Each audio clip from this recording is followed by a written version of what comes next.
TVN99 news కి స్వాగతం.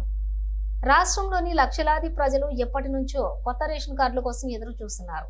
వారందరికీ ప్రభుత్వం శుభవార్త చెప్పింది. ఈ నెల 26 అంటే గణతంత్ర దినోత్సవం రోజు నుంచి పౌర సరఫరాల శాఖ ఆధ్వర్యంలో కొత్త రేషన్ కార్డులు జారీ కానున్నాయి.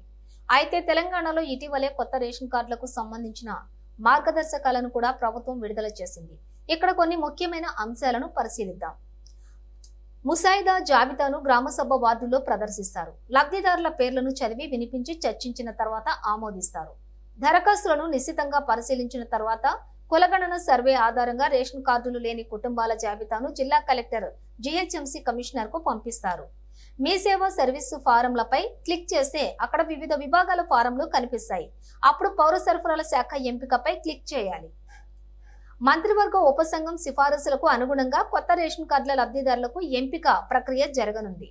ఆహార భద్రతా కార్డుల్లో కుటుంబ సభ్యుల చేర్పులు మార్పులు జరగనున్నాయి. అర్హత కలిగిన కుటుంబాలకు ఈ నెల 26 నుంచి కొత్త రేషన్ కార్డులు జారీ చేయనున్నారు. దరఖాస్తుదారు పేరు, వయసు, లింగం, తండ్రి పేరు, చిరునామా వివరాలతో సహా మొబైల్ నంబర్, అవసరమైన అన్ని సమాచారాలని దరఖాస్తు ఫారంలో పూరించాలి. అర్హత వివరాలు, జిల్లా, ప్రాంతం, కుటుంబ సభ్యుల సంఖ్య, కుటుంబ ఆదాయం మొదలైన వివరాలు నమోదు చేయాలి. మండల స్థాయిలో ఎంపీడీఓ, ULBలో మున్సిపల్ కమిషనర్ ఈ ప్రక్రియకు బాధ్యులుగా వ్యవహరిస్తారు. ఆహార భద్రతా కార్డు కోసం దరఖాస్తు ఆప్షన్ కనిపిస్తుంది. దానిపై క్లిక్ చేయాలి. దరఖాస్తు ఫారంను డౌన్లోడ్ చేసిన తర్వాత ప్రింట్అవుట్ తీసుకోవాలి. రేషన్ కార్డు కోసం దరఖాస్తు చేసుకోవాలనుకుంటే ముందుగా దరఖాస్తు ఫారం నింపాలని అధికారులు ప్రాథమికంగా చెబుతున్నారు. దరఖాస్తు ఫారం మీ సేవా కేంద్రంలో లేదా మీ సేవా అధికారి వెబ్సైట్ లో అందుబాటులో ఉంటుందని అంటున్నారు.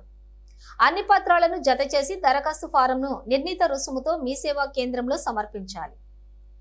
అక్నాలెడ్జ్ స్లిప్ తీసుకోవడం మర్చిపోవద్దు. దరఖాస్తు చేయడానికి నివాస రుజువు ధృవీకరణ పత్రం, ఆధార్ కార్డు జిరాక్స్, దరఖాస్తుదారుడి పాస్పోర్ట్ సైజ్ ఫోటో అవసరం ఉంటుంది అని అధికారులు ప్రాథమికంగా చెప్పారు. దీంట్లో ప్రభుత్వం మార్పులు చేర్పులు చేసే అవకాశం కూడా ఉంది.